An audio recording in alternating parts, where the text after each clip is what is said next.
신들이 한도에게 무한한 게 아니에요. 니한테 얼마의 경비가 들어오고 니한테 어떤 인연이 오고 어떤 사람의 신량 있는 사람이 오고 이런 게 다 전부 다 어떻게 그 카드 한도에 다 포함되어 있는 거거든. 근데 한도액을 다 써버려가지고 차원계에서 내 원력을 내 못 받아오고 그러면 어떻게 돼? 어이구 제자는 제자대로 사회한 거고 신들도 제자를 도와가지고 뭔가 해탈해야 되는데 사회 존경받는 일을 안 하다 보니까 해탈할 수 있는 공덕이 안 만들어졌네. 그럼 그때 어떻게 돼요? 나도 깝깝해지고 신들도 깝깝해지고 그럼 신들을 그때 어떻게 따라다니냐? 원력도 없으면 나한테 매달리기 시작하는 거죠. 그럼 내 몸이 안 무거워요? 엄청나게 무겁죠. 그때 되면 힘들어지는 거라. 왜? 실력이 원력도 없죠. 활동도 못 하죠. 그럼 제자한테 집착하고 이제 그 매달려 있어야 되는 거죠. 그럼 매달려가지고 이렇게 생활하는 거라.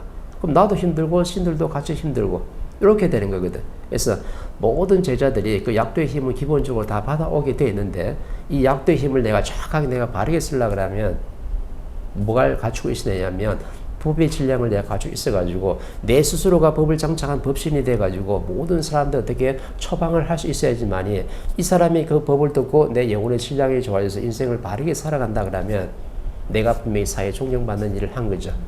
그 공덕은 스스로 어떻게 돼요? 우리가 전부 다 업이 소멸하는데 영향을 다 미치게끔 되어 있는 거죠. 그럼 나도 업도 소멸되고 우리 조상도 업이 소멸되기 때문에 다시 한번 어떻게 차원계에 가가지고 다시 윤회를 할 수 있는 그 혜택을 지금 받을 수 있는 거예요. 그래서 엄청나게 중요한 거예요. 근데 전부 다 뭐냐면 약도의 힘을 갖다가 쓸 줄을 몰라가지고 그냥 도술의 힘만 열심히 쓰고 있는데 법을 처방을 안 할 것 같으면 도술의 힘을 쓰면은 안 되는 거예요.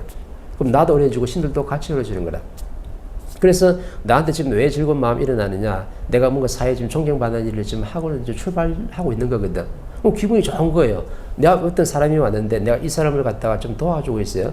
이 사람이 어렵다 하니까 말을 잘 들어주고 이 사람이 잘 살아갈 수 있도록 내가 어떤 명함이라도 내 하나 닥쳐가지고 법문을 들을 수 있도록 만들어줬다 그러면 나는 듣든 말든 간에 일단 내 기분이 어떻게 해요?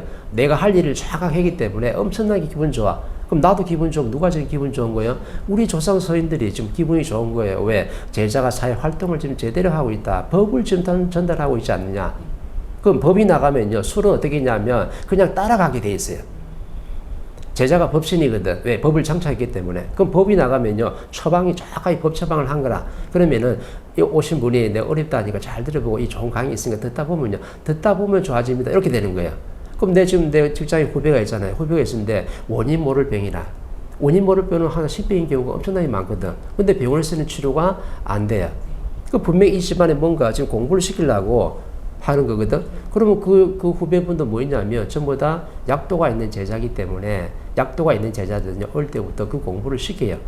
그러면 제자들이 어쩌면 신들이 어릴 때부터 벌써 와 있다는 거거든. 이때 와 있는데 누구 하나도 진짜 바로 따져가지고 바로 못 잡아주다 보니까 내가 왜 이렇게 아프지?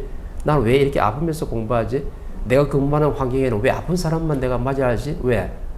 너가 약도의 힘을 가지고 있는 제자니까 앞으로 이런 아픈 사람들 갖다 치료해주는 사람으로 내가 성장해야 되니까 정확하게 그 아픈 걸 해가지고 공부를 지금 시키고 있는 중이에요. 그러면은 내가 진짜 아파서 불치병이 됐는데 내가 법을 듣고 너무 좋아가지고 이때부터 내 신량이 좋아지면요. 그거 있는 신 하나만 정리해주면 되잖아. 그죠? 그러면 그냥 신을 정리해줄 수는 없잖아요. 왜? 그러면 내가 뭔가를 깨치질 못하니까. 근데 내가 이걸 방편을 해가지고 내 선배가 내한테 법을 주고 있는데 이 법을 내가 받아들여가지고 내 신량을 좋게 만드니까 내가 다음에 어떻게 신도 운영할 수 있는 힘도 있고 내가 누군지도 정확하게 내가 알 수 있기 때문에 그 신들을 어떻게 해요? 역할을 다 했기 때문에 다시 어떻게 차오게 또 공부하러 가면 되고 그럼 그때부터 내 몸이 어떻게 돼요? 좋아지는 거죠. 내가 1단계에서 내가 아픈 게 있고 또 2단계에서 중급으로 아픈 게 있어요. 3단계에서 내가 굉장히 많이 아픈 게 있다 그러면 이 내가 처방하는 것도 3단계까지 정확하게 가야 되는 거죠. 조금 경미하게 아플 때는 그냥 법을 30까지 내가 줬잖아요. 줬으면 네가 이걸 갖다가 잘 듣고 오면은 올 때 좋아진다. 30까지 다 듣고 오면은 몸이 많이 좋아져서 이러면요. 정확하게 듣고 있으면요. 신들이 가가지고 작용을 다 해요. 이때 이제 술의 힘을 우리가 제대로 쓰고 있는 거죠. 왜? 법이 나왔기 때문에. 근데 조금 이렇게 중급으로 좀 아픈 사람이 있어요. 중급으로 아픈 사람이 있으면요. 그마에 또 내 고집도 강하다는 거니까 내가 처방하는 것도 한 번 들을 것 같다가 한 2번 정도 반복해서 듣게 만드는 거죠. 이게 바로 처방이라 지혜로운 거거든요. 왜 한 번은 들을 수 있잖아. 근데 2번까지는 못 듣겠어요. 아이고, 뭐, 이렇게 돼버리면 또 안 되니까 이런 사람들한테는 중급이 정도로 아프니까 한 2번 정도 들을 수 있도록 내가 처방을 또 해주는 거죠. 근데 진짜 많이 아픈 사람이 있어요. 이런 사람들은 공부를 많이 해야 되는 사람들이거든. 고집도 내 고집도 엄청나게 강하기 때문에 내 말을 내가 법을 처방했을 때 당신이 내 말을 얼마만큼 받아들이는가를 지금 보고 있는 중이죠. 그럼 몇 번 처방하는 게 맞아요? 3번 정도 처방하는 게 맞죠. 그러면 1단계 들을 때 분명히 좋아져 왔어요. 2단계 왔을 때도 좀 한 번 더 들어봐라. 이렇게 또 들으면요. 또 좋아져 있어. 좋아진 데다가 이제 나를 따르게 돼 있죠. 그러면 3번째 왔을 때도 한 번 더 들어야 될 것 같다. 라고 딱 처방을 하면 한 번 더 듣고 왔잖아요. 그러면 싹 좋아져 있는 거라. 3번까지 듣는다는 것은 남의 말을 이제 들을 준비가 됐다는 거죠. 그때는 법이 막 들어가는 거거든. 그러면 좋아질 수밖에 없는 거예요. 그럼 나는 이 사람한테 내가 뭘 했냐면은 막 뭐 어떻게 해가지고 얍얍해가 도술의 힘을 쓴 게 아니고 나는 법신이기 때문에 법으로서 어떻게 상대한테 법 처방을 좀 정확하게 한 거죠. 그래서 제자는 뭐냐면 막 술의 힘을 쓰려고 막 노력하는 게 아니고 법 처방을 잘해야 되는 게 진짜 실력 있는 제자가 되는 거예요. 그래서 1단계, 2단계, 3단계 정확하게 내가 법 처방을 해보니까 내 말을 잘 듣고 잘 따르니까 이때 누가 미치냐면 자연에서 힘을 뻗치기 시작하는 거죠. 그래서 정확하게 이 사람은 나중에 되면 낫게끔 돼 있어요.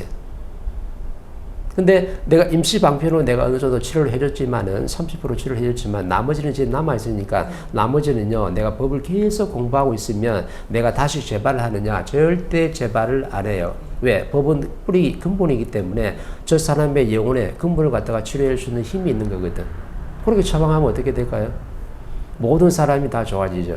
그럼 나는 이때 뭐 하냐면 내가 세상에 도움되는 일을 분명히 한 거예요. 뭐 했을 때? 법을 처방을 정확하게 잘 했을 때. 이게 진짜 실력 있고 멋있는 제자 아니에요? 근데 아직까지도 전부 다 무속인들부터 해가지고 전부 다 도술의 힘을 가지고 있으면 이걸 가지고 열심히 막 쓰려고 그래. 사람을 뭐 알아마시는 뭐 제주라든지 사람을 낫게 하는 약도가 있다니까 전부 다 그 힘을 함부로 쓰고 있는데 함부로 쓴 만큼 그 크레딧 카드의 함도액이 다 끝나고 나면 너는 어떻게 그 원력이 절대로 안 나온다. 그러면 내 앞에 인연을 갖다 많이 보내줬는데 그 사람이 아픈 만큼 정확하게 나도 어떻게 자연히 아픔을 느끼게 만들기 때문에 약도 있는 사람이 이제 내가 남한테 치료받으러 가야 돼. 그때부터 나는 엄청나게 또 헤매야 돼. 이런 멘토를 만나기 전까지는. 그래서 제자는 뭘 잘해야 되는 거예요? 그렇죠. 의사도 뭘 잘해야 돼요? 약만 처방해주면 돼요? 아니에요. 약은 임시방편으로 내가 처방해주되 나한테 그런 어떻게 법의 힘을 갖추고 있어야 되는 거죠. 그럼 의사가 지금 뭘 갖춰야 돼요? 법문을 들어야 되는 거라. 그래서 법신이 돼야 되고 약국에 있는 약사도 뭘 좀 갖춰야 돼요? 내가 법을 들어서 내가 법신이 돼야 되는 거죠. 한의사도 마찬가지예요. 법을 갖춰가지고 내가 법신이 돼야지만이 내 앞에 온 사람한테 법을 정확하게 처방하면은 술은 어떻게 자동적으로 따라가게 돼 있다. 그래서 정확하게 지금 부처시대는 술판이 아니고 도판이죠. 법의 시대이기 때문에 법이 나가면요 자연에 있는 모든 술의 힘은 스스로 다 쓰게끔 돼 있어요. 내가 신들을 갖다 운용을 안 해도. 그래 내가 사회에 뭔가 필요한 일을 한 사람이고 사회에 존경받는 사람이 되고 우리 신들도 전부 어떻게 다 존경을 받을 수밖에 없는 거예요. 그럼 제자가 즐겨 사는데 신들이 집착을 가지고 있을까요? 절대 그런 게 없죠. 다 해탈이 되게끔 돼 있는 거죠. 이렇게 처방하면 돼. 그럼 그 내 후배도 마찬가지죠. 그렇게 딱 1단계, 2단계, 3단계 정확하게 처방을 해봤으면요. 법의 힘이 나왔기 때문에 술의 힘은 따라가게 돼 있어요. 듣고 오면 올수록 나한테 어떻게 되면 몸이 좋아진 걸 자기가 본인이 정확히 알아요. 그렇게 정확하게 처방을 하면 돼.